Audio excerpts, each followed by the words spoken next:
பறவைகள் பலவிதம் ஒவ்வொன்றும் ஒரு விதம் பார்வைகள் பலவிதம் பறவையை கண்டான் விமானம் படைத்தான். Is a self competitive associative property that பறவையை கண்டான் விமானம் படைத்தான் எதிரொலி கேட்டான் தன்னை கண்டான் மனிதன் மாறிவிட்டான் மதத்தில் ஏறிவிட்டான்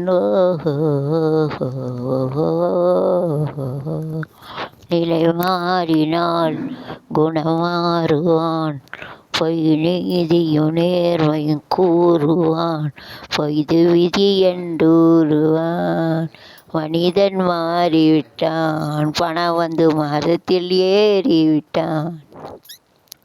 அங்கே எடுத்துக்கிட்டு இருக்கேன். பறவையை கண்டான் விமானம் படைத்தான் எதிரொலித்தான் எதனை கண்டான் மனிதன் மாறிவிட்டான் ஏறிவிட்டான். ஓஹோ உங்களை என்னைக்கு நான் பார்க்க முடியும்? நான் ஒரு வாரத்தில் போயிடுவேன். ஓஹோ பெர்மிஷன் நான் 50 லட்சம் கொடுத்துருக்கேன்.